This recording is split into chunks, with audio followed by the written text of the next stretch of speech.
저도 이렇게 인생을 이렇게 돌아보면 나 정말로 애 많이 썼어요. 살면서 애 많이 썼어요.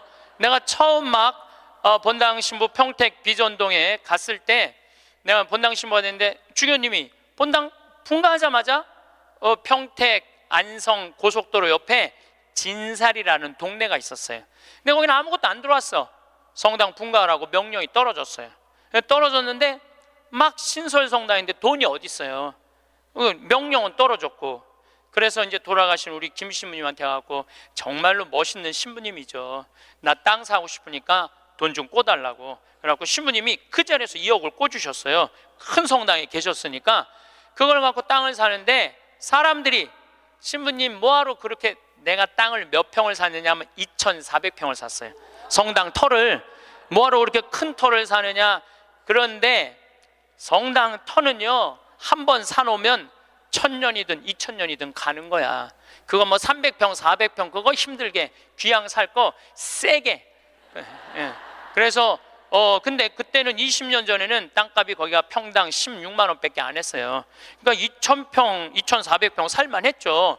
그래갖고 이제 정말로 다른 사람들 반대도 많은데 내가 주님의 교회 세운다고 그래갖고 이제 땅을 다 사놓고 땅값 다 정리했죠. 그런데 20년이 지난 지금 그 성당은 2,400평이니까 공원이야, 공원. 성당이. 그리고 그 근처에 아파트가 다 들어와갖고 그건 너무너무 좋다는 거예요. 그런데 지금 그 성당의 교우들이 내가 그렇게 마음고생해서 땅 산 거 알 것 같아요? 모를 것 같아요? 몰라요. 알 수가 없어요. 그러면은 내가 그 진사리 교우들 내가 그렇게 힘들게 땅 사고 신축하라고 돈도 7억씩이나 줬는데, 땅값 다 주고 돈도 다 줬는데 그거 모른다고 내가 원망한들, 그 내가 어리석은 거예요? 모르는 사람들이 어리석은 거예요? 내가 어리석은 거예요. 그런데 저는 그런 생각해요. 야 창현아, 너 정말로 애 많이 썼다. 그렇게 좋은 성당터 사갖고 아무도 모르고 누구만 알아? 나만 알아. 그럼 누가 위로해줘야 돼? 내가 위로해줘야 돼요. 그 내가 두 번째 성당은 능평이라는 성당 갔는데, 성당 터를 딱 받았는데 600평 터를 받았는데 길이 없는 땅을 산 거야. 뭔가 잘못돼 갖고 거기다 성당을 지으려고 그러니 교우들이 너무너무 마음이 아픈 거예요. 그래서 또 내가 또 한 성질 하거든요. 교구청에 뛰어 올라가갖고 길도 없는 데다 분가를 하고 이게 뭐냐 해갖고 난리를 쳐갖고 돈을 받아갖고 그 능평성당도 2,400평을 샀어요. 제가 15년 전에 능평성당에. 그래서 요즘은 그 동네가 땅값이 뛰어갖고 뭐 수백만 원이래 평당. 근데 2,400평을 그때 샀으니까 참. 그런데 그거 지금 그 능평성당 교우들이 내가 그렇게 마음고생하면서 산 거 알 것 같아? 모를 것 같아요? 몰라.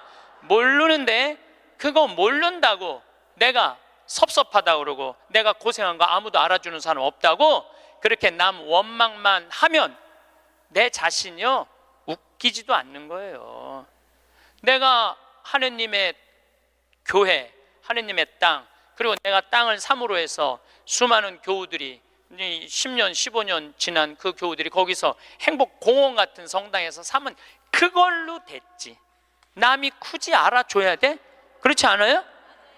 대신 나는 나한테 이런 말을 해요. 너 참 기특하다. 너 정말 기특하다. 또 제가 강원도 평창에, 저는 수원교구 신부예요. 평창은 원주교구 소속이에요. 근데 거기다가 우리 교우들도 이제 좀 가서 쉴 수 있는 공간이 필요하다. 그래갖고 20년, 그것도 20년 전부터 제가 시작한 일이에요. 막 뛰어다니면서 거기다 집 지으려고 그럴 때 수많은 사람들이 반대했어요. 수많은 사람들이 누가 거기까지 가냐, 그 많은 돈을 들여서 왜 거기다 집을 줘놓으려고 그러느냐, 뭐 정말로 칭찬보다는 욕을 훨씬 많이 들었어요.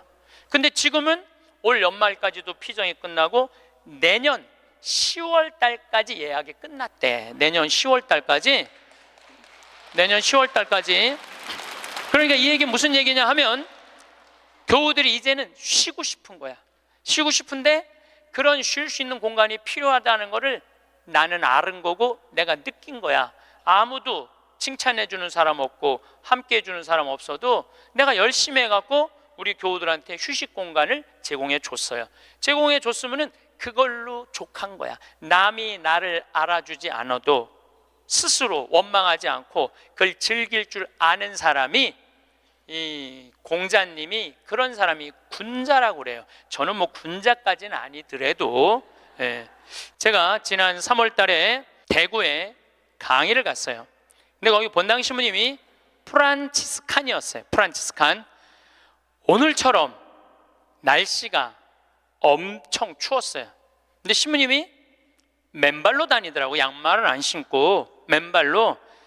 처음에는 프란치스칸 신부님들이 맨발로 다니는 신부님 몇 분 봤어요. 정말 이상하더라고요. 그 추운데 맨발로 슬리퍼만 신고 다니는 걸 보니까 이상한데, 전 세계 프란치스칸 신부님들은 다 맨발로 다녀요. 프란치스코 성인, 가난한 성인, 맨발로 다니신 성인, 그걸 본받는다고 맨발로 다니더라고요. 그냥 수단을 입고 맨발로 다니는데 그 추운데 마음이 좀 짠하더라고요. 그런데 이 신부님은 또 성서학 박사야. 또 거기다 맨발로 다니고 있는데 성서학 박사야. 우리 신학 박사들 중에 여러 박사가 있어요. 윤리신학 박사, 교회법 박사, 뭐 무슨 여러 성서 박사들이 있는데 그 중에 박사하기 따기 제일 힘든 게 뭐냐면 성서학 박사예요. 최소한 10년은 걸려요. 성서 박사를 따려면은 히브리어, 히라버, 라틴어, 이탈리아에서 공부하면 이탈리아어, 독일에서 공부하면 독일어, 프랑스에서 공부하면 불어, 영어는 기본적으로 해야 되겠죠. 5개 국어를 해야지 박사학위를 딸 수 있는 거예요. 그래서 여러분들 사실 알고 보면은 다른 박사학위들은 많아도 성서 박사학위를 가지고 있는 신부님들이 그렇게 많지 않아요. 굉장히 어려운 거예요. 이 신부님이 10년 동안 공부를 하고 박사학위를 땄대요. 로마에서. 너무너무 신이 나더래. 이건 정말로 너무 자랑스러운 일 아니에요. 그 어려운 박사학위를 땄으니까. 그래갖고 그냥 내가 같이 공부하던 친구, 신부들, 수도자들이 축하해 줄 알고 기숙사에 막 뛰어 올라갔는데, 나 박사학위 땄다고 뛰어 올라갔는데 아무도 모르더래요. 자기가 박사학위 딴 거를. 왜냐? 자기 공부하기 바쁜데 옆에 있는 사람 박사학위 따는 거 그거 신경 쓸 시간이 없는 거예요. 축하는 하고 싶은데 아무도 자기 박사학위 딴 걸 모르는 거야. 뭔가 좀 기분이 좀 그렇더래요. 근데 이제 기숙사에서 이렇게 이 거울을 딱 이렇게 보는데 자기 모습을 딱 보고, 그래, 내가 나한테 축하를 해줘야 되겠다. 그리고 자기를 꼭 끌어안았대요. 그러면서 이렇게 말했대요. 그 신부님 본명을 내가 좀 바꿀게요. 베네딕토야, 너 정말로 수고 많이 했다. 너 10년 동안 얼마나 애 많이 썼느냐. 그 자기를 이렇게 토닥토닥 거려줬대요. 우리 부관장 신부님도 로마에서 공부하고 온 신부님인데 유학이 얼마나 힘드냐면은 그 뭐 음식이 마저 언어가 제대로 돼. 공부를 이렇게 하다가 보면은 눈물이 그냥 쭈르륵 떨어진대요. 너무너무 힘들어서. 근데 그렇게 박사학위를 땄는데 축하해 주는 사람 하나도 없다고, 나 고생했는데 알아주는 사람 하나 없다고 청승 떨고 남 원망한들 남이 알아줘요? 아무도 안 알아줘요. 그러니까 누가 축하해 줘야 돼? 내가 축하해 줘야 돼.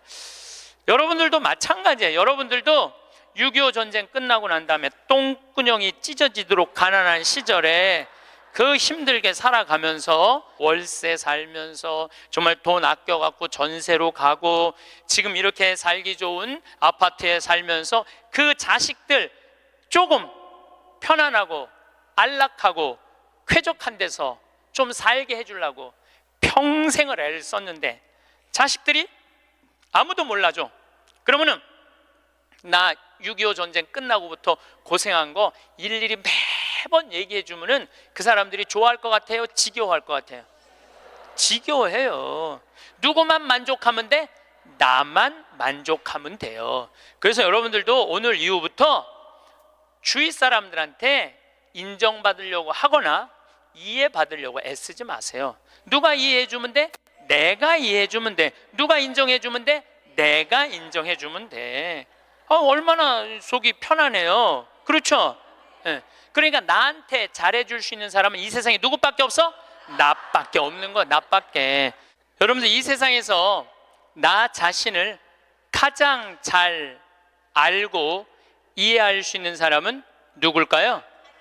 그렇죠, 나예요. 나 자신을 남편이 이해할 것 같아요? 자식이 이해할 것 같아요? 네, 자신밖에 없어요. 또 내가 살아오면서 힘들게 고생한 거 아주 세세하게 알 수 있는 사람은 누구밖에 없을까요? 나밖에 없어요.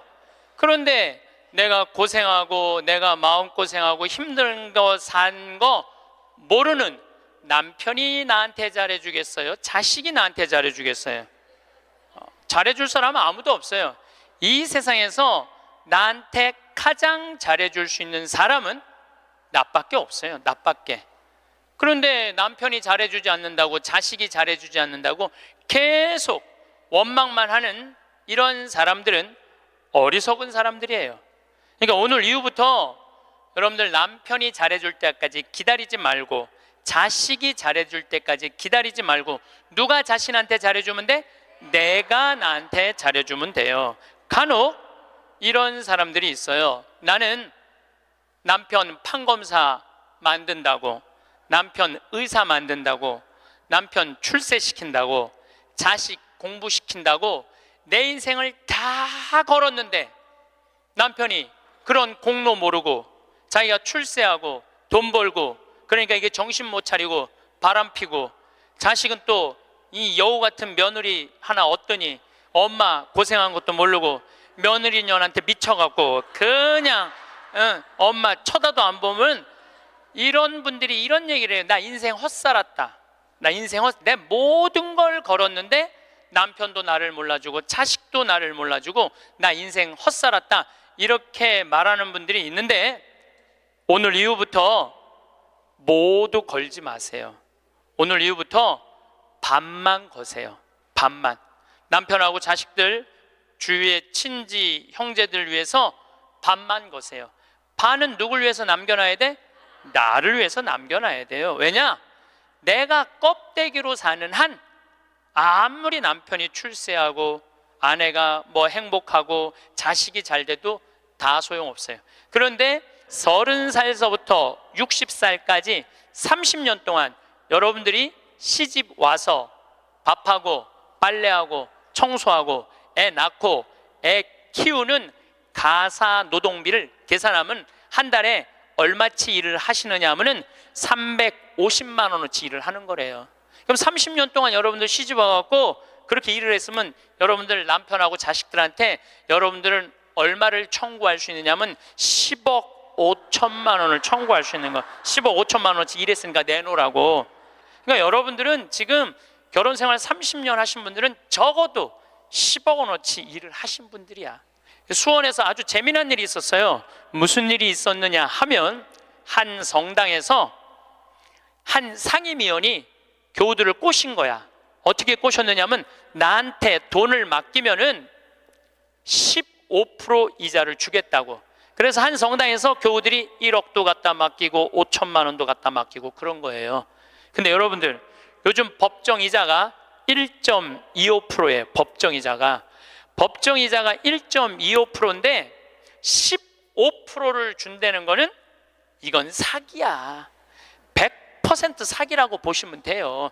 5% 이자 준다고 그래도 사기야. 10% 이자 준다고 그래도 사기야. 15% 준다는 건 이건 생각할 것도 없이 사기예요. 그런데 1억을 은행에다 맡기면 한 달에 얼마를 받느냐면 10만 4천 원을 받아요. 여러분들이 지금 1억을 은행에다 맡기잖아요. 그럼 한 달에 10만 4천 원을 받을 수 있어요. 근데 이 사람 전례 분과장이래. 성당에 전례 분과장한테 맡기면은 한 달에 얼마를 받을 수 있느냐면은 125만 원을 받을 수 있는 거야. 그러니까 눈이 뒤집혀져요, 안 뒤집혀져요? 판단력이 사라져요, 안 사라져요? 1억 가지고 한 달에 10만 원 받는 게 나아, 한 달에 120만 원 받는 게 나아. 그래서 이 전래 분과장한테 홀딱 다 맡긴 거야. 근데 요즘 경제 성장이 1%, 2% 그러는데 무슨 재주로 15% 이자를 줘요. 이 사람 결국은 지금 감옥에 갔어요. 300억은 다 날라갔고. 그러면 이 사람들은 5천만 원, 1억 맡긴 사람들 돈 이거 다 날라간 거예요. 써보지도 못하고 날라간 거야. 뭐 이자 한두 번 받아 먹었겠지. 한두 번 해먹으려면은 좀 꼬셔야 될 거 아니야. 그러니까 야 진짜 15% 나오더라. 한 3달, 4달 되면서 이게 딱 끝나고 나니까 딱 먹고 끝난 거예요. 그래갖고 이 성당이 풍비박살이 났대. 풍비박살. 냉담자 속출하고. 예. 본당 신부님 정말로 이게 권위 땅에 떨어지고 전래 분과장인데 참 기가 막힌 거죠. 그러면은 15% 이자 받아 먹겠다고 돈 맡긴 사람이 나빠요? 15% 이자 주겠다고 꼬신 사람이 나빠요? 둘 다 나빠. 둘 다. 내가 보기에는 여러분들 돈 5천만 원이면은요 이스라엘 성지순례를 10번을 갔다 올 수 있는 돈이에요. 10번. 여러분들이 이스라엘 성지순례를 10번을 갔다 오잖아요. 그럼 여러분들은 예수님하고 트고 지낼 수 있어. 트고 지낼 수 있어. 내가 이스라엘 성지순례를 지금 5번 갔다 왔거든요. 그것도 3번은 도보 성지순례로 갔다 왔어요. 이스라엘에서 차 안 타고 다니고 다 걸어 다녔어요. 나자렛에서부터 가나까지 걷는 거예요. 한 20km 돼. 그러니까 성모님, 예수님하고 성모님 가나 혼인잔치 갈 때 성모님 나귀에 태우고 예수님 걸어서 어머니 모시고 그 아마 가까운 친척 됐겠죠. 가갖고 하고 그 다 걸은 거야. 또 가나에서부터 갈릴리아까지 한 40km 돼. 그것도 다 걸었어.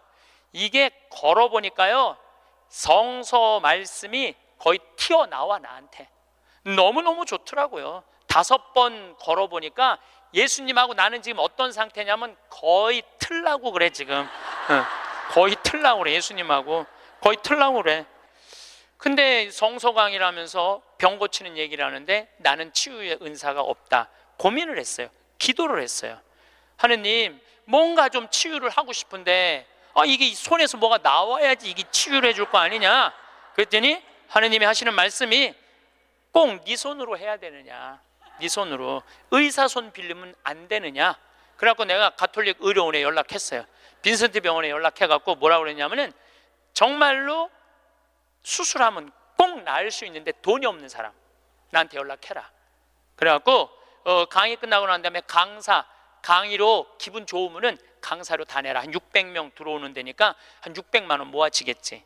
그리고 만약에 모자라면 내 인쇄 있잖아. 책 파는 거, CD 파는 거. 그게 어마어마하거든요. 그거 뭐 할 거야? 내가 마누라가 있어, 자식이 있어. 그거 해갖고 12명을 선정을 해서 지금 찾고 있어요. 그런데 내가 어린애 아이를 찾아달라고 그러니까 그 병원에서 그러는 거야. 신부님 이제 우리나라가 시스템이 잘 돼 있어갖고 돈 없는데 심장병 어린애들은 다 고쳐준대요. 재단이 많아서. 그러니까 애들은 신부님이 안 고쳐줘도 된대. 야 우리나라 좋은 나라야 보니까. 그러면은 일반인들도 웬만한 제도에 걸리면은 다 고쳐줄 수 있대요. 근데 누가 잘 어려우냐면 외국인 노동자들, 그 사각지대에 있는 사람들, 그런 사람들이 정말로 수술하면 날 수 있는 사람들인데 돈이 없어서 못하는 사람이 있다는 거. 골라라. 아니 여러분들 꼭 치유를 안수기도로 해갖고 꼭 고쳐줘야 돼? 이게 날지 안 날지도 모르는데 이걸 눌러갖고 이게 차라리 의사 손 빌려갖고 확실하게 고쳐주는 게 낫지 않아요? 그렇죠? 그래서 내년에는 제가 3월 8일부터 강의하면서 한 사람씩 고쳐주고 싶어요. 의사 손을 빌려서. 여러분들 인생에 있어서 가장 중요한 거는 먹고 마시고 노는 일이에요. 만약에 여러분들이 먹지도 않고 마시지도 않고 놀지도 않으신다면 여러분들은 헛사는 거예요. 먹고 마시고 놀아야지 인생을 제대로 사는 거예요. 이거는 예수님도 그러셨고 소크라테스도 그랬고 공자님도 그랬고 부처님도 그랬어요. 다. 근데 이분들은 1억 모은다고 먹지도 마시지도 놀지도 않은 거야. 근데 앞으로도 못 쓰는 거예요. 그럼 이분들은 가슴에 피멍이 드는 거예요. 그리고 이분들 뭐라고 그럴 것 같아? 내가 성당 나갔더니 사기꾼밖에 없더라. 믿을 놈 한 놈도 없더라. 하느님이 있긴 어디 있느냐. 그리고 냉담할 거야. 하느님 버리고 돈 버리고 자기 마음 버리는 거죠. 그리고 하느님이 언제 15% 이자 주는데 투자라고 그랬어? 왜 하느님 탓을 해? 자기가 잘못하고. 이게 이 사람이 왜 이런 일을 벌였을까요? 욕심 때문에 그래요. 욕심. 여러분들이 인생에 있어서 넘어질 때 언제 넘어지는 줄 알아요? 욕심 때문에 넘어지는 거예요. 욕심이 우리 인생을 망가뜨리는 거예요. 욕심이. 저는 그 신학교 있을 때 너무너무 배가 고프더라고. 1학년 때 우리는 간식이 없었어요. 아침, 점심, 저녁만 먹으면 땡이야. 근데 뭐 우리 선배 신부님들, 지금 70, 80 되신 신부님들은 그 정말로 똥구멍이 찢어지게 가난할 때, 신학교 생활했을 때 먹을 게 너무 없어갖고 도토리 막 먹고 그랬대요. 도토리를 먹으면 이게 얼마나, 이게 똥이 나오는 게 아니라 돌이 나오는데, 돌. 그래서 막 파냈다는 거, 똥이 안 나와갖고 파냈다는 거예요. 뭐 우리는 그 정도는 아니더라도 그래도 뭐 저녁 10시쯤 되면 배고파요. 그러니까 외출할 때 뭐를 사갖고 오느냐면은 식빵을 사갖고 와요. 배고플 때 먹으려고 식빵을. 그리고 이제 또 바깥에다 놓으면 얘네들이 왔다 갔다 다 먹어버리잖아, 친구 신학생들이. 그래서 아주 옷장 깊숙이 감춰놔요. 혼자 먹으려고 옷장 깊숙이 감춰놔. 그런데 신학교 생활이 얼마나 바빠요. 이리 뛰고 저리 뛰다 보면은 주일날 사놓는데 수요일날 배고플 때 생각이 나는 거야. 식빵 사다 놓은 게 생각이 나는 거야. 아, 식빵 사다 놨지? 그래갖고 이제 옷장을 딱 열어보면 식빵이, 곰팡이가 들어있는 거예요. 너도 못 먹고 나도 못 먹는 거예요. 그래서 제가 생각을 했어요. 아니, 예수님은 당신의 살도 나눠주는 판국인데 내가 그놈의 식빵 혼자 먹겠다고 혼자 옷장에다 깊숙이 감춰놨다가 곰팡이 들어서 썩어 버리는, 그게 너무너무 내가 한심하더라고요. 그래서 이제 외출해갖고 식빵을 사갖고 오면 친한 친구들을 불러요, 신학생들을. 그래갖고 친구들하고 나눠주는 거, 식빵. 너 3장, 너 3장, 나 3장, 나 4장 이렇게 해갖고 이렇게 서로 나눠 먹어. 나눠 먹고 나면은 그 친구들이 외출하고 돌아오잖아요. 외출하고 돌아오면은 자기네들이 먹을 거 사면 딱 불러요. 나한테 식빵 얻어먹은 애들은. 그래갖고 또 나눠 먹어. 그래서 신학교 내내 정말로 풍요롭게 살았어요. 넉넉하게, 행복하게. 우리가 재물을 자기를 위해서 쓰는 것도 중요하지만 남을 위해서 쓰는 것도 중요합니다. 우리 직원들이 나한테 와서 그러는 거예요. 날 혼내는 거예요. 신부님도 은퇴해서 돈이 필요하다는 거예요. 신부님도 은퇴해서 돈이 필요하다는 거예요. 아니, 지금이야 신부님 강사료도 많고 인세도 많고 찾아오는 사람도 많고 용돈도 많이 주지만 신부님 은퇴하면 생각하는 사람 아무도 없다는 거야. 찾아오는 사람도 없고 불러주는 데도 없으면 신부님 늙어서 뭐 맛있는 것도 먹고 여행도 다니고 싶은데 돈 없으면 어떻게 하려고 이 돈을 다 써버리느냐고 나를 막 혼내더라고. 직원들이 돈 쓰지 말라고. 나중에 평창 은퇴하고 나면 거기서 돈 많이 행복하게 살려면은, 저는요, 만약에 내가 은퇴했는데 주머니에 돈이 한 푼도 없잖아요. 그럼 난 어떻게 할 거냐면은 사제관에 가만히 앉아 있을 거야. 돈 없는데 어떻게 그냥 사제관에 가만히 앉아 있어야지. 그런데 문제는 20년 후에 돈을 쓰려고 지금 신나는 일이 너무 많은데, 재미난 일이 너무 많은데, 의미 있는 일이 너무 많은데, 그 20년 후에 쓰려고, 그거를 나중에 쓰려고 내가 이걸 가지고 있다면은 나는 그렇게 살고 싶지는 않다는 거예요. 지금 먹고 마시고 쓰고 놀고 나눠줄 거 다 나눠주고 막 쓰다가 70살 돼갖고 은퇴했는데 돈이 없으면 어떻게 해? 가만히 있으면 돼. 그걸 뭐 걱정을 하고 막 혼을 내고 그러더라고 나한테. 그리고 중요한 건 내가 은퇴할 때까지 살지 안 살지 어떻게 알아? 그렇지 않아요? 많은 경우 여러분들도 그런 분들이 있어요. 나중에 쓰려고 지금 한 푼도 안 쓰는 분들 많아. 근데 나중에 언제 어떻게 될 줄 알고 그걸 나중에 쓰려고 지금 안 써. 쓰려면 언제 써? 지금 써요. 보통 여러분들 여행을 다니면은 이 유럽 여행 한 번 가면 400만 원 정도 들잖아요. 400만 원 정도 들면은 평생 한 번 가는 거잖아요. 여러분들 자식이 뭐 보내주든 뭐 개를 모아갖고 가든. 그래갖고 이제 한 60 되신 분들이 여행을 떠나. 유럽으로 로마, 파리 막 베드로 성전 가. 근데 딱 비행기에 타갖고 버스를 딱 타면 가이드가 이런 말을 합니다. 여러분들 이제 내리면 여기 팁이 굉장히 중요하다고. 딱 버스에서 내리면 벨보이들이 짐을, 여행용 가방을 호텔 방까지 했을 때 팁을 1달러를 주시는 게 예의라고. 또 호텔에서 나올 때 그 침실 청소하고 정리하고 침대 정리하는 사람들에서 1달러 그거 주는 게 예의라고. 그럼 이때부터 머리가 복잡하기 시작을 해요. 이때부터 머리가 복잡한 거예요. 그래갖고 이제 딱 버스에서 내렸는데 가이드 말대로 막 애들이 막 와갖고 막 가방을 막 들어. 그러면은 이 60대 할머니가 한마디 해요. 이거 놔두라고. 내가 들고 간다고. 내가. 그런 게 그렇게 주는 게 아까우면은 그런 분들은 그냥 가지 말고 집에 가만히 있어. 돌아다니는 어딜 돌아다녀. 쓸 때는 멋있게 쓰고 안 쓸 땐 안 쓰면 되는 거예요.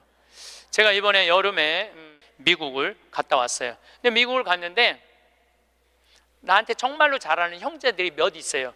나하고 나이대가 비슷해. 근데 니콜라스라고 나보다 한 3-4살 많은 친구가 있는데 너무너무 유쾌한 친구예요. 근데 이 친구는 음식을 참 잘해요. 근데 식당을 하는데 우리나라 사람을 상대하는 식당이 아니고 정말 백인들, 돈 많은 사람들이 와서 먹는 식당을 운영을 해요. 그래갖고 거기다 와인도 탁탁탁 놓고 자기네들 홀에서 춤도 추고 그런 식당이야. 그런데 이제 나를 그 음식을 대접하고 싶은데 주위에서 그러는 거야. 신부님 그런데 비싼 데 가면 안 되니까 니네 집에 모시라고 그냥. 그래서 몇 년 만에 자기네 집으로 나를 초대를 했어요. 나를 호스트, 주인공으로 해서. 그래갖고 이제 한 10명 주위에 있는 그 친한 친구들 10명이 초대받아서 갔는데 자기 식당의 셰프, 주방장을 데리고 온 거예요. 근데 음식이 나오는데 정말로 맛있게 나오더라고요. 정말 별로 먹어봤던 적이 없는 기가 막힌 음식들이 나와서 또 영어로 막 설명을 막 하는데 정말 맛있더라고요. 그래서 뭐 나는 뭐 딜리셔스 계속 이러면서 먹었죠. 계속 그랬는데 우리 니콜라스가 신부님 세계 모든 데 강의 다니고 많은 사람들 위로하고 그러니까 내가 오늘 특별하게 아끼는 와인을 내겠다는 거예요. 근데 와인이 나왔는데 그야말로 몇백만 원짜리 와인이 나온 거예요. 내가 가격을 여러분들 위화감 조성할까 봐 말을 안 할 건데 내 생태마을 월급 한 3달치 와인이 나온 거예요. 생태마을 월급. 그 와인 기가 막히게 1995년 보르도산 그때 굉장히 가물었대요. 그래갖고 이 포도가 이 흙을 빨아들이는 거야. 땅 힘을. 그 포도로 만든 와인은 가격이 아주 천양지차라는 거예요. 그거를 그냥 열 몇 명이 이렇게 나도 이제 한 잔 반 먹고 고기하고 먹는데 정말로 특별하더라. 그 비싸서가 아니라 우리 니콜라스의 마음이 너무너무 특별하더라고요. 근데 그 다 공짜 아니에요. 공짜잖아요. 그런데 이제 거기 셰프가 왔다 갔다 하는데 내가 주인으로서 뭔가 좀 기분 고맙다는 표시를 해야 돼갖고 셰프를 불렀어요. 팁을 줘야 되겠다. 그래서 이제 속으로 고민을 했죠. 가슴이 심장이 쫄깃쫄깃했지. 50달러를 줄까 100달러를 줄까. 그런데 결국은 이제 50달러를 줬어요. 50달러를 딱 줬는데 너무너무 그 백인 셰프가 고맙다고 그러더라고요. 그래서 난 지금 후회돼. 왜 100달러를 못 주고 그걸 50달러밖에 못 줬나. 웬만한 식당에 가서 몇백만 원짜리 와인을 먹는데도 기분 좋게 100달러를 주면 그 니콜라스 사장도 기분 좋고 셰프도 기분 좋고 거기 있는 사람들도요. 내가 딱 멋있게 딱 팁을 주고 하면은요 뒤에서 그래. 야, 우리 신부님 정말 멋있다. 근데 내가 하나도 안 내놓고 그냥 가면 저 신부님 쫌스러우네. 다 그래요. 알고 보면. 그래서 우리가 인생을 살면서 내가 가치로우려면 내가 벌은 재물을 나눌 줄도 알고 자기를 위해서 멋있게 쓸 줄도 알아야 돼. 근데 만약에 여러분들 돈이 없으면 여러분들 어떻게 하면 되냐면 집에 가만히 있으면 돼. 그것도 결코 슬픈 거는 아니에요. 3년에 걸쳐서 강의 주제가 참 재밌어요. 2년 전에는 죽음 껴안기, 작년에는 삶 껴안기, 올해는 자신 껴안기예요. 이게 무슨 얘기냐 하면 잘 죽으려면 잘 살아야 돼요. 잘 살려면은 자신한테 잘해줘야 돼요. 아주 단순해요. 그러면은 자신한테 잘해주려면은 첫 번째 전제 조건이 있어요. 내가 누군지를 알아야 돼. 내가 누군지. 여러분 요즘 텔레비전 보면은 인문학 특강 그러죠? 뭐 한 2010년부터 인문학 특강 열풍이 불었어요. 근데 그 인문학 특강의 주제는 이 세 가지예요. 자신 껴안기, Who am I? 내가 누구냐? 내가 누구냐를 질문할 줄 알아야 돼요. 여러분들 60평생 살면서 내가 누군지 모르고 살아간다면 그건 참 답답한 인생이에요. 소크라테스는 뭐라고 그랬어요? 너 자신을 알라라고 그랬죠? 부처님은 뭐라고 그랬냐면 자신이 누군지를 아는 사람은 부처고 자신이 누군지 모르는 사람은 중생이라고 그랬어요. 중생. 그러니까 60평생 살면서 내가 누군지 모르고 사는 사람은 그냥 중생으로 사는 거예요. 껍데기로 사는 거예요. 나는 누구냐? 나는 천주교 사제다. 하늘나라의 기쁨을 전하는 사람이다. 예수님의 사랑을, 예수님의 그 깊은 사랑을 느끼도록 해주는 사람이다. 항상 저는 물어봐요. 내가 누구냐? 나는 누구냐? 나는 사제야, 사제. 사제니까 누구 일을 해야 돼? 하느님의 일을 해야 돼. 하느님의 일을 하는 중에 신학교를 짓는 것처럼 가슴 설레는 일이 어디 있어요? 너무너무 신나는 거예요. 그러니까 여러분들도 내가 누구냐라는 질문을 해야 돼. 그리고 내가 누구냐라는 질문이 끝났으면 어떻게 살 것이냐, 이 답도 나와야 돼.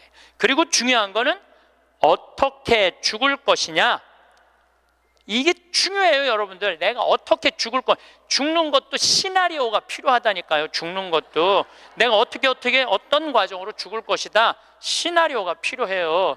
그런데 한국 사람들은 참 죽는 거를 싫어해요. 어떻게 해서든지 안 죽으려고 그래. 어떻게 해서든지 안 죽으려고 그래. 만약에 우리 동네에 공동묘지가 들어온다면 난리도 아니야. 왜? 우리는 죽음에 대해서 부정적이거든요. 죽음은 어둠이라고 생각하고 절망이라고 생각하고 영원한 어둠이라고 생각을 해. 그러니까 만약에 우리 동네에 공동묘지가 들어온다 그러면은 난리도 아니야. 이건 뭐 막 이 결사반대 막 그냥 어떻게 결사반대 깨물 갖고 막 결사반 6.25는 난리도 아니야. 그러니까 우리는 삶과 죽음이 분리되어 있는 거예요. 근데 한국 사람들은 또 단일 민족이라 이상하게 죽는 날은 다른데 보고 싶은 날은, 죽은 사람 보고 싶은 날은 온 국민이 똑같은 날 보고 싶어. 4월 5일 한식날 그냥 죽은 사람 보러 다닌다고 난리도, 그 6.25는 난리도 아니야. 그것도 보면은 그냥 막히고 난리도 아니야. 보면은 왜 죽는 날은 다른데 보고 싶은 날은 같은지 몰라. 근데 우리는요, 하여튼 죽음에 대해서 부정적이에요. 그런데 여러분들, 죽는 거 무서워할 필요 하나 없어요. 죽기 전까지는 절대 안 죽을 것이고 죽을 때 되면 그냥 행복하게 가면 되죠. 그러니까 죽음에 대해서 두려워하지 마세요. 그래도 죽는 게 싫어. 왜 죽는 게 싫으냐 하면 사랑하는 사람과의 이별 때문에 그래요. 죽으면은 더 이상 사랑하는 남편 못 보고, 사랑하는 아내 못 보고, 사랑하는 부모님 못 보고, 자식 못 보니까. 그것도 뒤집어 보면은 또한 답답해요. 왜냐하면 살아있을 때는 소, 닭 쳐다보다가 꼭 죽고 나면 영정사진 앞에서 통곡을 하고 우는 거예요. 왜 벌써 죽느냐고, 조금만 더 살았으면 내가 잘해줬을 텐데 라고 우는 사람들이 참 많아요. 내가 본당 신부할 때 평택에 있었을 때 70 먹은 중풍 걸린 할머니가 한 분 계셨어요. 근데 이 할머니가 내가 한 달에 한 번 갈 때마다 이런 말을 해요. 신부님, 한 달에 한 번 나 찾아오는 건 신부님밖에 없다고. 아들이 하나 있는데 10년째 한 번도 안 찾아왔다는 거예요. 10년째. 네 할머니가 돌아가셨어요. 초상집에 갔는데 그 영정사진 앞에서 통곡을 하고 우는 자식이 하나 있더라고요. 10년째 한 번도 안 온 자식. 뭐라고 우느냐면은, 어머니 왜 기다려주지 않고 벌써 돌아가셨느냐고. 조금만 더 기다렸으면 내가 돈 벌어서 어머니 효도할 텐데 왜 내 마음을 몰라주고 왜 기다려주지 않고 벌써 돌아가셨느냐고. 나는 어떻게 하라고 이렇게 돌아가시느냐고 울며 불며 통곡을 하더라고요. 저는 그렇게 우는 자식을 이렇게 바라보면서 속으로 이런 생각이 들었어요. 너는 10년 후에 엄마가 80에 죽어도 똑같이 말할 자식이야. 10년 후에 똑같이 말할 자식이에요. 10년 후에 엄마가 80에 돌아가도 어머니 왜 기다려주지 않고 벌써 돌아가셨느냐고, 조금만 더 살았으면 내가 돈 벌어서 효도할 텐데 라고 말할 자식이에요. 혹시 여러분들 자식들 가운데 지금 손자 손녀 키운다고 먹고 살기 힘든다고 여러분들 찾아오지 않아? 그런 자식들이 이렇게 말해. 어머니 조금만 기다리세요. 내가 조금만 이 어려운 일 끝나고 나면 어머니 잘 모실 테니까 조금만 기다리세요 라고 말하는 자식이 나중에 정말로 효도할 거라고 믿고 있다면 어린 반푼어치도 없는 기대를 하고 있는 거예요.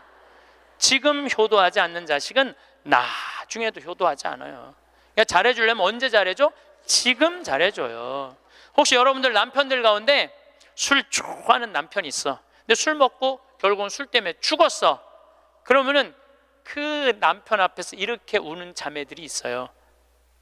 이렇게 죽을 줄 알았으면 그 좋아하는 술이라도 한번 마음 놓고 먹게 할 걸. 이렇게 말하는 자매 있어요. 아니, 내 손 붙잡고 얘기하는 자매가 몇 있었어요. 신부님 이렇게 죽을 줄 알았으면 그렇게 구박 안 하고 술이라도 마음껏 먹게 할 걸 너무 후회된다고. 죽고 나서 후회하지 마시고 살아있을 때 잘해주세요. 어차피 먹는 술인데 마음 편안하게 한번 먹게 해주면 어디 매일 그렇게 해주라는 게 아니야. 한 번쯤 그렇게 해주라는 거야. 홍어 삭힌 거 주문하고 목삼겹살 삶고 묵은지 해갖고 소주 5병 딱 해갖고 여보 오늘은 내가 집에서 낼게. 바깥에서 눈치 보고 그걸 그렇게 마시지 마. 그런데 남편이 세상을 떠났잖아요. 그럼 여러분들이 이렇게 말할 수 있어요. 적어도 여보 내가 마지막에 이별주 한번 근사하게 대접했지. 당신 잘 가. 이런 말 할 수 있어요. 근데 한 번도 그런 멋있는 대접을 안 한 사람은요 한이 돼요. 한이. 그러니까 잘해주려면 언제 잘해줘? 지금 잘해주세요. 혹시 여러분들도 인생을 살면서 여러분들한테 잘해준 사람들이 있을 거야. 그렇죠? 정말 은인 있을 거야. 인생의 은인들. 정말로 고맙다고 생각을 한다면 나중에 잘해주지 말고 지금 이스라엘 성지순례 티켓을 하나 끊어주든지 아니면 이미자 콘서트를 끊어주든지 하세요. 내가 마음을 표현할 때 사람이 행복한 거예요. 그래서 나중에 잘해주지 마세요. 잘해주려면 언제 잘해줘? 지금 잘해주세요. 지금. 그러니까 죽는 거 죽기 전까지는 절대 안 죽을 것이고 살아서는 열심히 사랑하고 죽어서는 천당 갈 건데 뭐가 그렇게 죽는 게 무서워. 안 죽으려고 용을 써요. 여러분들 오래 사는 게 좋아요? 막 80살서부터 100살까지 누워서 똥오줌 싸가면서 벽에 똥칠해가면서 오래 사는 게 좋아요? 네가 누군지 내가 누군지도 모르면서 자식들 서로 네가 모실 거냐 내가 모실 거냐 하면서 원수 만들어가면서 오래 사는 게 좋아요? 나는 오래 사는 건 좋은 게 아니에요. 오래 사는 거는 그냥 사는 날까지 즐겁게 사는 게 중요한 거야. 그냥 사는 날 매일매일 즐겁게 사는 게 제일 중요해. 먹고 마시고 노는 일이 참 중요한 거예요. 그래서 여행도 다니고 피정도 이렇게 다니고 친구들하고 단풍 구경도 가고 돌아다닐 수 있을 때까지 돌아다니다가 86살에 그냥 주무시다가 죽어. 그냥 100살까지 건강하시면 안 죽어도 돼요. 그런데 돈 쓰는 거 아까워갖고 돈 쓰는 거 무서워갖고 쓰지도 못하고 뒷방에 쭈그리고 앉아서 그러면 어떻게 되는 줄 아세요? 다리에 힘 풀리면 누워서 똥오줌 싸요. 너도 피해주고 나도 피해주는 거야. 그런 사람들이 힘든 거예요. 그냥 건강하게 움직이는 사람은 사는 날까지 건강하게 살 수 있어요. 행복하게 살 수 있어요. 그렇게 살으라는 거예요. 저는 여러분들이 사는 날까지 즐겁게 살기를 바라는 거예요. 사는 날까지. 저는 6년 전에 위암 수술을 했어요. 위를 3분의 2를 잘라냈어요. 근데 제가 6년 전 4월 6일 날 수술을 했는데 2월 달에 진단을 받았어요. 2월 달에 진단을 받았는데 내가 수녀님한테 그랬어요. 수술 날짜가 언제냐? 4월 6일이라고. 내가 4월 3일까지 사순 특강 잡아놓은 스케줄이 있으니까 4월 3일까지 강의를 하겠다. 그리고 4월 3일 날 병원에 들어가겠다. 수술하고 3일 지나고 나서 조치를 별로 취하는 게 없더라고. 요즘은 더 이상 조치 취할 거 있느냐? 없대. 난 퇴원해야 되겠다. 수술 강의가 많아서. 그래서 나갔어요. 근데 수녀님이 또 전화 왔어. 신부님, 죽는 거 무섭지 않냐는 거예요. 죽는 거. 난들 왜 죽는 게 안 무서웠겠어? 이렇게 멀쩡하게 강의하고 저녁에 사제관에 가갖고는 누워서 죽으면은 어떻게 하나 고민했죠. 근데 내가 46 인생을 돌아보니까 50개 나라를 다녔어요. 하고 싶은 대로 다 하고 사는 거예요.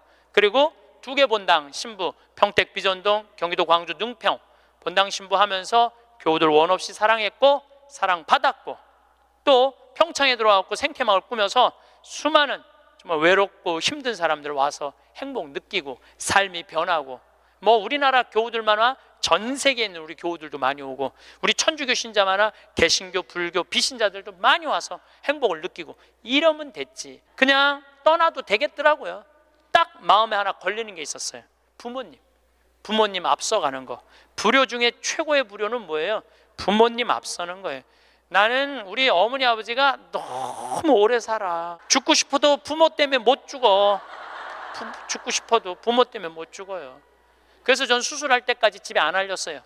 1달 반 동안 안 알려서 뭐 좋다고 알려. 수술할 때도 교구청의 관리국장, 우리 지금은 이제 천지남에 가셨지만 관리국장님한테 연락해서 사인하라고 그랬어요. 뭐 집 떠났는데 뭐 부모가 와서 사인을 해. 나이가 어려? 뭐가 어려? 그래갖고 교구청에서 사인하고 수술하고, 수술 끝나고 내 얘기 다른 사람한테 들을까봐 그때 말씀드렸어요. 부모님 외에는 언제든지 떠날 수 있어요.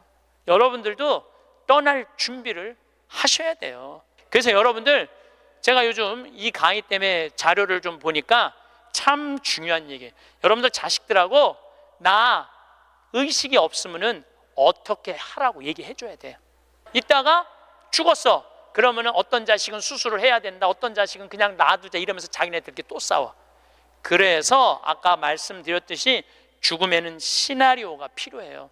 내가 어떤 과정으로 죽어갈 것이냐. 그래서 여러분들 죽음의 문제만 해결되면요, 사는 문제도 그렇게 어렵지 않습니다.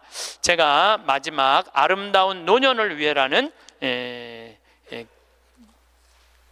글을 마침 기도로 바치겠습니다. 성부와 성자와 성령의 이름으로.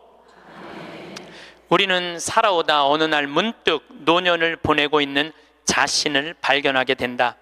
머리카락은 희끗희끗 반백이 되어 있고 생각과 말과 몸은 마음같이 움직이지 않고, 자신보다 훨씬 커버린 자녀들은 사회인이 되었고, 영원히 함께 있을 것 같았던 그들이었건만 이내 하나둘 우리들의 품을 떠나가며 어느새 결혼을 하여 아빠 엄마가 되어 있다. 100년을 함께 살자고 맹세했던 부부는 오랜 세월을 살아오면서 어쩔 수 없이 늙어가는 서로를 바라보며 노년을 보낸다. 가족을 너무 의지하지 마라. 그렇다고 가족의 중요성을 무시하라는 것은 아니다. 움직일 수 있는 한 나 아닌 다른 사람을 의지하는 건 절대 금물이다. 자신의 노년은 그 어느 누구도 대신해 주지 않는다. 당신이 진정으로 후회 없는 노년을 보내려거든 자신의 것을 스스로 개발하고 스스로 챙겨라. 그리고 반드시 한두 가지의 취미 생활을 가져라. 산이 좋으면 산에 올라 세상을 한번 호령해보고, 물이 좋으면 강가에 앉아 낚시를 해라. 운동이 좋으면 어느 운동이든 땀이 나도록 하고, 책을 좋아하면 열심히 책을 읽고 글을 써라. 자식들에게 너무 기대하지 마라. 자식에게서 받은 상처나 배신감은 쉽게 치유가 되지 않기 때문이다. 부모를 만족시켜주는 자식은 그렇게 많지 않다. 기대가 큰 자식일수록 부모의 마음을 아프게 한다. 악처가 효자보다 낫다는 옛말은 참고할 만하니 식어가는 부부간의 사랑을 되찾아 뜨겁게 하라. 그리고 이 나이는 사랑보다 겹겹이 쌓여진 묵은 정으로 서로의 등을 씻어주며 사는 것이 아니겠는가. 살아오면서 참 많은 일이 있었습니다. 누군가의 하루를 챙기느라 정신없이 달려왔습니다. 그렇게 하루하루를 보내다 보면 어느새 해가 지고 계절이 바뀌고 한 해가 또 저물어 갑니다. 그런데 문득 이런 생각이 듭니다. 내가 이렇게 애썼는데 누군가는 알아주고 있을까? 내가 이만큼 했으면 조금은 인정받아도 되지 않을까? 그러나 돌아오는 건 침묵이거나 때로는 더 많은 요구뿐입니다. 그럴 때면 마음 한편이 텅 비는 것 같습니다. 내가 뭘 위해 이렇게 살았나 싶고 내 삶이 누구를 위한 것이었나 하는 허탈함이 밀려옵니다. 우리는 살면서 참 많은 것을 바쳤습니다. 내 시간을, 내 에너지를, 때로는 내 꿈까지도 누군가를 위해 내어주었습니다. 그것이 당연하다고 생각했고 그렇게 사는 것이 옳다고 믿었습니다.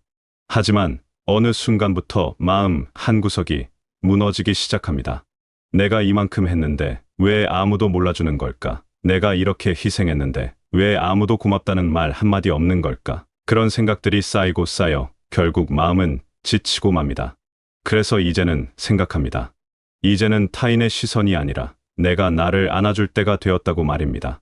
우리는 너무 오래 타인의 인정을 기다리며 살아왔습니다. 가족이 고마워하기를, 주변 사람들이 알아주기를, 누군가 한 번쯤은 수고했다는 말을 건네주기를 바라며 하루하루를 견뎌왔습니다. 하지만 진실은 이렇습니다. 아무리 기다려도 그 인정은 생각만큼 오지 않습니다. 사람들은 자기 삶에 바쁘고 내가 얼마나 애썼는지 모릅니다. 아니, 알아도 그저 당연하다고 여길 때가 많습니다. 그래서 우리는 자꾸 실망하게 되고 그 실망이 쌓여 마음은 점점 무겁고 지쳐갑니다. 그런데 여기서 중요한 것이 있습니다. 나의 수고를 가장 깊이 아는 사람은 바로 나 자신이라는 사실입니다. 내가 얼마나 힘들었는지, 얼마나 참았는지, 얼마나 많은 것을 포기했는지를 가장 잘 아는 사람은 다름 아닌 나입니다. 밤새 뒤척이며 고민했던 순간들, 눈물을 삼키며 웃어야 했던 순간들, 아프지만 내색하지 못했던 순간들을 모두 기억하고 있는 사람은 나입니다. 그렇다면 이제는 나 스스로에게 말해줄 때가 되지 않았을까요? 정말 애썼다고, 충분히 잘해왔다고, 이만하면 훌륭하다고 말입니다. 타인의 인정에 기대는 순간 우리는 스스로를 남의 손에 맡기는 것과 같습니다. 남이 인정해주면 기쁘고, 남이 무시하면 슬프고, 남이 칭찬하면 자신감이 생기고, 남이 비난하면 무너집니다. 이렇게 살다 보면 내 감정의 주인이 나 자신이 아니라 다른 사람이 되어버립니다. 그것은 참으로 불안한 삶입니다. 남의 기분에 따라, 남의 평가에 따라 흔들리는 삶. 그런 삶은 결코 평화로울 수 없습니다. 그러나 진정한 위로는 밖이 아니라 안에서 시작됩니다. 내가 나를 인정하고 내가 나를 다독일 때 비로소 마음은 따뜻해지고 삶은 조금 더 견딜만해집니다. 스스로를 향해 건네는 따뜻한 말 한마디가 누구의 칭찬보다 더 깊이 마음에 스며듭니다. 그리고 또 하나 중요한 것이 있습니다. 우리는 너무 자주 남과 나를 비교합니다. 저 사람은 자식이 잘 됐는데 나는 왜 이럴까? 저 사람은 편안하게 사는데 나는 왜 이렇게 힘들까? 저 사람은 건강한데 나는 왜 이렇게 아플까? 이런 생각들이 마음 한구석을 파고듭니다. 비교는 우리 마음을 갈라놓는 가장 큰 독과 같습니다. 남과 비교할수록 나는 왜 저 사람처럼 못 살았을까 하는 후회와 실망만 커질 뿐입니다. 비교는 끝이 없습니다. 누군가와 비교해서 내가 낫다고 생각하면 잠시 위안이 되지만 또 다른 누군가와 비교하면 금세 초라해집니다. 이런 식으로는 평생 마음의 평화를 얻을 수 없습니다. 그러나 잠시 멈춰 서서 돌이켜보면 알 수 있습니다. 내가 선택했던 모든 순간들, 내가 겪었던 모든 경험들이 지금의 나를 만든 소중한 재료였다는 것을 말입니다. 누군가는 쉬운 길을 걸었을지 몰라도 나는 내 방식으로 살아왔고 그 과정 하나하나가 모두 의미 있었습니다. 힘들었던 순간들조차도 나를 더 단단하게 만들어 주었고 아팠던 경험들조차도 나를 더 깊이 있는 사람으로 성장시켜 주었습니다. 남의 삶은 남의 것이고 내 삶은 내 것입니다. 그 둘을 나란히 놓고 재는 순간 우리는 스스로를 불행하게 만듭니다. 있는 그대로의 나를 바라보는 것, 그것이 진정한 평화의 시작입니다. 완벽하지 않아도 괜찮습니다. 모든 것을 다 이루지 못했어도 괜찮습니다. 내가 살아온 길이 누군가의 기준에 미치지 못한다 해도 그것은 전혀 문제가 되지 않습니다. 중요한 건 내가 나를 어떻게 바라보느냐입니다. 비교를 멈추고 나를 있는 그대로 바라볼 때 비로소 마음이 편안해집니다. 내가 부족하다고 생각했던 것들이 사실은 나만의 색깔이었음을, 내가 잘못 살았다고 생각했던 것들이 사실은 최선이었음을 깨닫게 됩니다. 그 깨달음이 주는 해방감은 무엇과도 바꿀 수 없습니다. 완벽함을 추구하면 할수록 우리는 스스로를 올가맵니다. 완벽한 사람은 없습니다. 완벽한 삶도 없습니다. 그런데 우리는 자꾸 완벽해지려고 애씁니다. 완벽한 가족을 만들려고, 완벽한 모습을 보이려고, 완벽한 결과를 만들려고 노력합니다. 하지만 그럴수록 마음은 더 힘들어지고 삶은 더 무거워집니다. 완벽하지 않아도 괜찮다는 인정, 그것이 삶을 편안하게 만듭니다. 실수해도 괜찮고 부족해도 괜찮으며 모자라도 괜찮습니다. 그것이 인간이고 그것이 삶입니다. 이제는 남은 삶을 다르게 살아도 됩니다. 지금까지는 누군가를 위해, 무언가를 위해 살아왔다면 이제는 나를 위해 살아도 됩니다. 나에게 주어진 시간은 이제 남이 아니라 나를 위한 시간이어야 합니다. 그동안 참아왔던 감정들, 억눌렀던 욕구들, 무시해왔던 자존감을 이제는 하나씩 회복할 때입니다. 작은 것부터 시작해도 좋습니다. 하고 싶었던 일을 하나 해보는 것, 먹고 싶었던 음식을 망설임 없이 먹어보는 것, 가고 싶었던 곳에 가보는 것.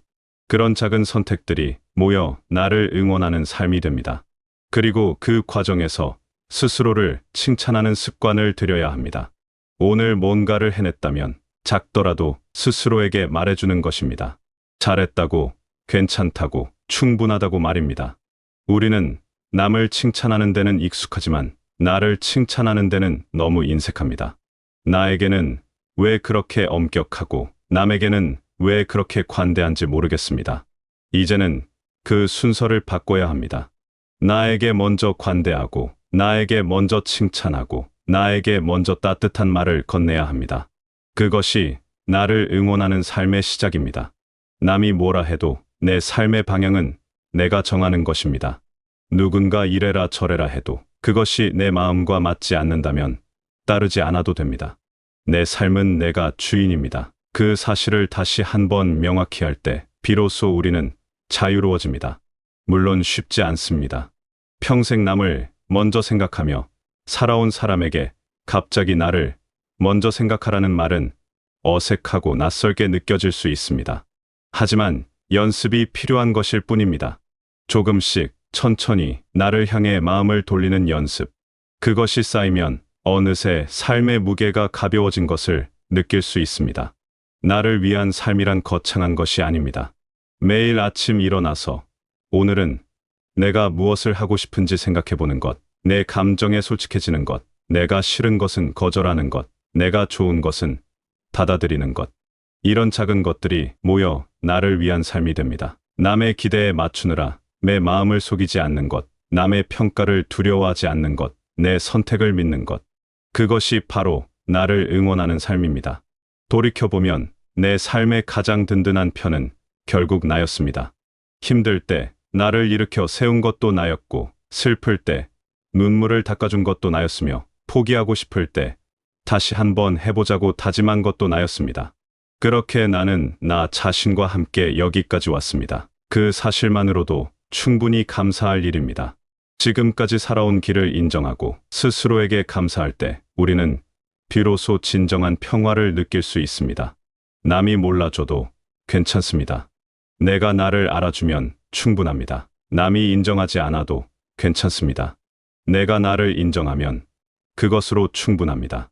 남의 시선 속에서 살던 삶을 벗어나 내 마음 속에서 살아가는 삶으로 옮겨갈 때 비로소 우리는 자유로워집니다. 그 자유가 주는 평화는 무엇과도 비교할 수 없을 만큼 소중합니다. 이제는 남을 위해 사는 삶에서 나를 위해 사는 삶으로 전환할 때입니다. 그것은 이기적인 것이 아닙니다. 그것은 당연한 권리입니다.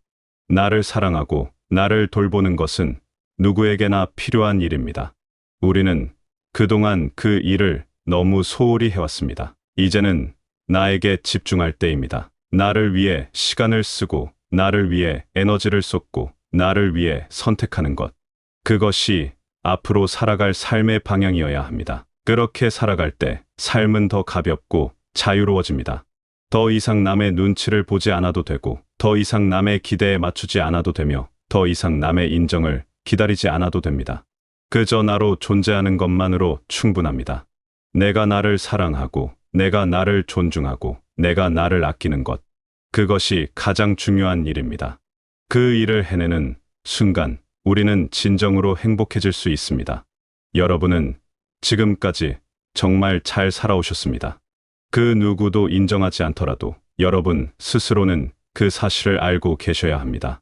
힘든 순간마다 이겨내셨고, 어려운 상황마다 헤쳐나오셨으며, 지치는 날에도 다시 일어나셨습니다.